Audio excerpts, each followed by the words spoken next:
What's up, YouTube? Have you ever wondered why receiving feedback is so important and yet so difficult for new designers? Well, that's what we're here to talk about today. Welcome back. My name is Ben Nielsen. I'm a media design educator, and today we are wrapping up this series on the 4 most difficult concepts for new designers to understand. We've already done videos on sketching, iteration, and user-centered design, so if you haven't seen those, be sure to go ahead and check those out. But today we're talking about the 4th and final concept, which is feedback. Receiving feedback is absolutely critical for new designers who want to be able to progress quickly in their design journey, but it's something that they are often so hesitant to do. So let's go ahead and break down the reasons for this. If you remember back to last week, I talked about how a lot of new designers aren't user-centered because they don't actually want to be designers, they wanted to be artists. I want to be an artist. And so they're still working from the wrong paradigm of doing what they feel instead of what's best for the user. Now, this idea of designers who actually want to be artists is related to this feedback thing as well. Many new designers were praised as children for being good at art. You're pretty good at art. They were praised by adults in their lives who said, "Wow, you were so good at doing that art." And this praise was generally coming from adults that didn't have a lot of experience in design. Because of this praise, these little artists internalized that their value came not from doing art, but from being good at art. As a result, they didn't learn 2 important things. The first thing that they didn't learn was that they weren't actually that good at art yet. And the second thing that they didn't learn was that they should iterate on their work. Feedback is the opportunity for new iterations based on somebody else's perception of your design or your art.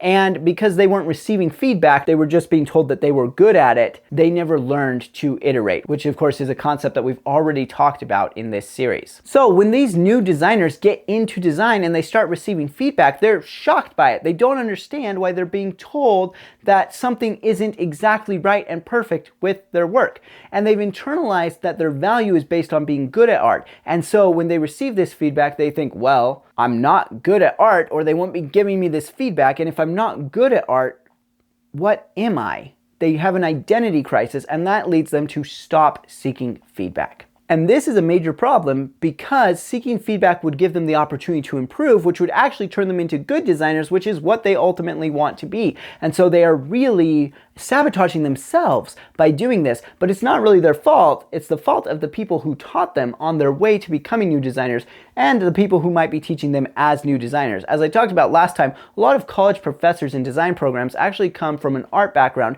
and they don't actually understand a lot about design. Another reason that new designers struggle with feedback is that most good feedback is user-centered, going back to that principle that we talked about last week. Fights for the users. But if they don't understand what user-centered design is or why it's important, then all of that feedback is going to come to them and seem pretty meaningless. They won't understand why it's even being given or what they should do with it. And that, of course, comes from working from this artist paradigm instead of a designer paradigm. Another issue with new designers and feedback is that often the people who are giving the feedback don't actually know that much about design and haven't been trained on how to give design feedback. And so the feedback that they get is hard to interpret and hard to understand what to do with it. This is one of the major problems with design programs having new design peers give each other feedback. They're talking to each other, but they don't know how to actually give feedback. They often lean too heavily on praise and they don't give enough detail. And so the feedback is virtually useless, and so it stops being sought. Now, I don't have time in this video to go into how to give and receive good feedback because that should really be a video on its own. But if that's the kind of video you'd like to see, be sure to drop down in the comments and let me know that because I'd be happy to make that video for you. For now, let me leave you with this thought. The key to getting feedback is to do it early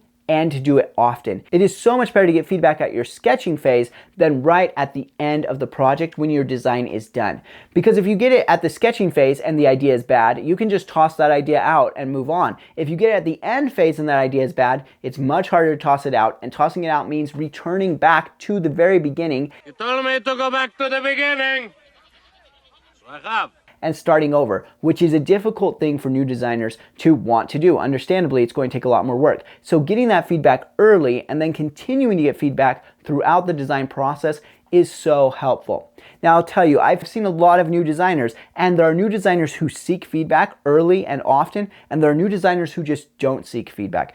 And as I've watched these two groups, I see the designers who are seeking feedback early and often just progress so much faster. So if you're a new designer and you see another new designer who seems progressing way faster than you, chances are they have a mentor that they are receiving feedback from on a regular basis. And so if you can do that, you will really accelerate your progress as well. So long as you can separate your value from the feedback. Because if you're putting your value in your art and you see feedback as attacking that art, then that of course is going to lead to you being depressed and wanting to leave design. But if you can separate those two things, receive feedback early and often, then you can really progress into a really great designer. Okay, that's going to do it for us today, and this will wrap up this series of videos on the 4 most difficult concepts for new designers. I hope that you've enjoyed watching these videos. If you have, be sure and let me know that in the comments, and if you'd like to support this channel, you can use the thanks feature here on YouTube. Remember, if you'd like a video on how to give and receive feedback, be sure to let me know that in the comments below. We'll chat in the comments, and I will see you in the next video.